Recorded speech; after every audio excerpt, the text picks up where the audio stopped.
আসসালামু আলাইকুম। এই ভিডিওটা আমার সেই ছোট্ট ভাই বোনদের জন্য যাদেরকে হয়তোবা আমরা আজকে খুব বেশি সেলিব্রেট করতে পারছি না, যারা আজকের এই যে ফলাফল, এই ফলাফলে তাদের কাঙ্ক্ষিত স্বপ্নে, কাঙ্ক্ষিত লক্ষ্যে হয়তোবা পৌঁছতে পারেনি। এবার কাটমার্ক অনেক বেশি ছিল। আমি ধারণা করেছিলাম 68 থেকে 70 হবে। আমার ধারণাকে ভুল প্রমাণিত করে 73.50 বা 73.75 এইটা এবারকার কাটমার্ক। সত্য কথা, এটা আনবিলিভেবল। আসলে আমি বললাম তো, আমার গত 12 বছরের অভিজ্ঞতা, 12 বছর অভিজ্ঞতাতেও এরকম কিছু আমি দেখিনি। লাস্টবার 2015 সালে এরকম একটা কাটমার্ক ছিল, কিন্তু সেবার বিশাল একটা অভিযোগ ছিল যে সেবার প্রচুর পরিমাণে প্রশ্ন ফাঁস হয়েছিল। এটাই সত্যি। আজকে সত্য কথাটা এখন বলার সুযোগ আছে। কিন্তু 73.75 আমরা কিন্তু সবাই কমেন্ট করছিলাম যে এবার কাটমার্ক অনেক হাই উঠবে। তো যারা নানাবিধ কারণে হয়তোবা কিছুটা সেফ প্লে করার কারণে কয়েকটা কম দাগিয়েছো, বা কয়েকটা জানা জিনিস ভুল হয়ে গেছে, অল্পের জন্য মিস হয়ে গেছে, এরকম স্টুডেন্ট আমি বিশ্বাস করি 73 থেকে 65-র মধ্যে অ্যাটলিস্ট 15,000 স্টুডেন্ট আছে যারা কিনা ভাগ্যের একটু এদিক ওদিক হয়ে গেলেই কিন্তু তারা আজকে মেডিকেলে চান্স পেত, এবং ভাগ্যের নির্মম পরিবেশে তারা আজকে চান্স পায় নাই। এই ভিডিওটা আপু ভাইয়া তোমার জন্য। আমি আজকে তোমার জন্যই কথা বলবো।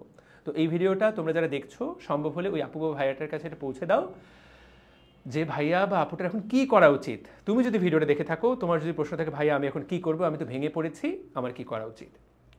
1 নাম্বার কাজ, তোমার যদি কান্না করতে মন চায় অবশ্যই কান্না করো। এই কান্নাটা আজীবন মনে থাকবে, বিশ্বাস করো। এই যে আজকে কান্না করবা, এই কান্নাটা তোমার জীবনের গল্প। আমাদের জীবনে কি সবসময় শুধু আপস আছে, ডাউনস নাই? এটা একটা তোমার জীবনের সবচেয়ে গুরুত্বপূর্ণ গুরুত্বপূর্ণ ডাউন। যদি কান্না করতে মন চায় অবশ্যই কান্না করো।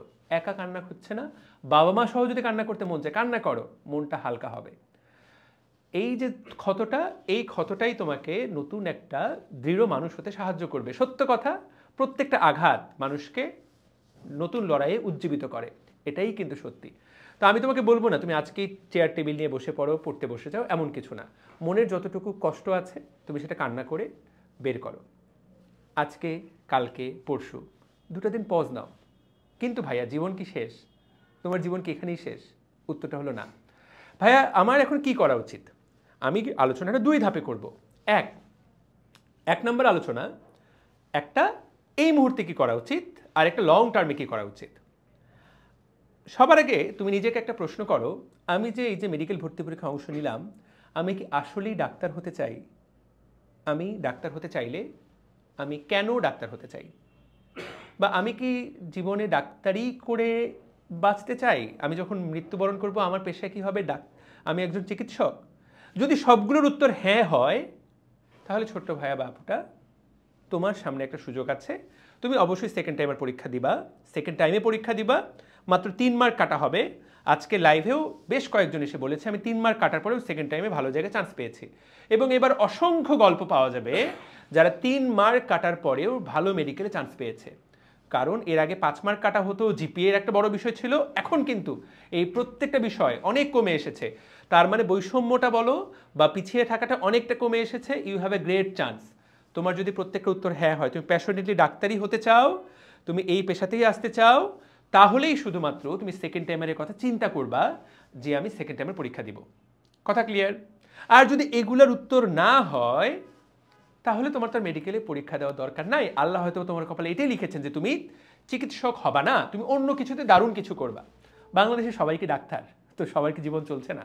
বাংলাদেশের মাত্র হাতে গোনা অল্প কয়েকজন চিকিৎসক, বাকি সবাই তো খুব বিন্দাস লাইফ লিড করছে। সবাই ভালো আছে না? ভালো আছে। তার মানে ডাক্তারি হতে হবে, এটাও শেষ কথা না।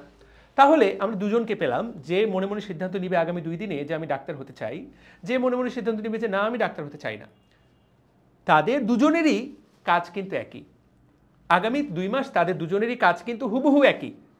যে সেকেন্ড টাইমার যে হতে চাও, তারও কাজ হওয়া উচিত আগামী 2 মাসে। যে সেকেন্ড টাইমার হতে চাও না, তারও যেটা কাজ হবে, সেই কাজটা হলো আগামী 2 মাস সকল ভর্তি পরীক্ষায় অংশ নেওয়া। তোমার সামনে যদি বুয়েটে তুমি যোগ্য হও, বুয়েট পরীক্ষা অংশ নাও, ঠিক আছে, পরীক্ষা পচা হবে। ভার্সিটি, প্রত্যেকটা ভার্সিটিতে অংশ নিবা। জাহাঙ্গীরনগরের ডি ইউনিটে অংশ নিবা, জাহাঙ্গীরনগরের বাকি ইউনিটে অংশ নিবা। তুমি আগামী 2 মাস তোমার সাধ্যের মধ্যে সর্বোচ্চটুকু দিবা। তুমি আগামীবার সেকেন্ড টাইমার করো, সেকেন্ড টাইমার হও চাই না হও, তুমি তোমার সাধ্যের সর্বোচ্চটুকু দিবা প্রত্যেকটা ভার্সিটি ভর্তি পরীক্ষা অংশ নিতে, যাতে একটা জায়গায় অবশ্যই তোমার চান্স হয়। আগামী 2 মাস নতুন করে যতটুকু পারা যায় অঙ্ক করার চেষ্টা করতে হবে, ফিজিক্সের ম্যাথ পড়তে হবে, কেমিস্ট্রি পড়তে হবে। এই যে মেডিকেল ভর্তি পরীক্ষা দিয়েছো, এটা তোমাকে অলরেডি অনেক কিছু শিখিয়েছে পরীক্ষার হলের মন মানসিকতা সম্পর্কে, তুমি অলরেডি অনেক কিছু জানো। আগামী 10টা পরীক্ষা তুমি যদি অংশ নাও ভাইয়া, এর মধ্যে একটা না একটা তুমি সফল হবা, প্লাস এই 10টা পরীক্ষায় 10 রকম শিক্ষা তুমি পাবা। যদি তুমি আগামীবার সেকেন্ড টাইম ভর্তি পরীক্ষায় অংশ নাও, এই 10টা শিক্ষা তোমাকে কি পরিমাণ কাজে লাগবে তুমি জাস্ট এটা কোনো কিছুর সাথে তুলনা করতে পারবে না। না কোনো ভাইয়া, না কোনো কোচিং, না কোনো এক্সামের সাথে তুলনা করা যাবে। এই 10টা পাবলিক এক্সাম তোমাকে এত কিছু শেখাবে। তাহলে কি করতে বললাম? আগামী 2 দিন হতাশ থাকো, কান্না করো, তারপর সেটাকে এক সাইডে সরিয়ে সামনে যতগুলো ভর্তি পরীক্ষা আছে সবগুলাতে পরীক্ষা দেওয়ার মন মানসিকতা ঠিক করো। প্রত্যেকটা পরীক্ষা দিতে যাওয়ার আগে সেই ভর্তি পরীক্ষার বিগত বছরের প্রশ্ন, যদি জাহাঙ্গীরনগর হয় তাহলে ওই ইউনিটের বিগত 5 বছরের প্রশ্নগুলো পড়ে যাবা, দেখবো অনেক কিছু কমন পেয়ে গেছো। যদি রাজশাহী হয়, যদি চিটাগাং হয়, ঢাকা ভার্সিটি হয়, যেগুলোই বাকি আছে প্রত্যেকটা বিগত বছর প্রশ্ন পড়ে যেতে হবে, সেটার স্ট্র্যাটেজি অনুসারে পরীক্ষা দিতে হবে, একটা না একটাতে চান্স পাওয়ার চেষ্টা করতেই হবে। এটাই হলো কাজ। সেকেন্ড টাইমার হও, চাই সেকেন্ড টাইমার না হও। যারা সেকেন্ড টাইমার হবা না তারা তো জান প্রাণ লাগাই দিবা, যারা সেকেন্ড টাইমার হবা তারাও জান প্রাণ লাগাই দিবা তোমার একটা জায়গায় চান্স পেতে। এটা তোমার আগামীবার কোচিংয়ে, আগামীবার প্রস্তুতিকে কতটা শানিত করবে এটা পরে আমার কথার সাথে মিলিয়ে দিও। ভাইয়া এখনই সেকেন্ড টাইমার শুরু করবো কি? উত্তর হলো নো, মানে না। এখনই কোনো সেকেন্ড টাইমের ব্যাচেই মানে তোমার ক্লাস শুরু করার দরকার নাই। কেউ যদি ক্লাস নেই সেই ক্লাস করার দরকার নাই। আগে একটা জায়গায় চান্স পাওয়ার পর্যায়ে যেতে হবে, সবগুলো পরীক্ষা দিতে হবে, তারপর সকল আলোচনা, তারপর সকল আলোচনা। আমার কথা সবার কাছে পরিষ্কার কিনা?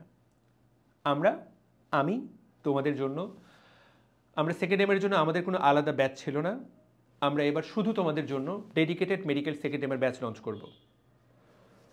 যতজনই তোমরা বিশ্বাস রাখবে আমার উপরে, আমাদের উপরে, আমরা মার্চ মাস থেকে ভর্তি পরীক্ষা পর্যন্ত তোমাদের পুরোপুরি সাথে থাকব।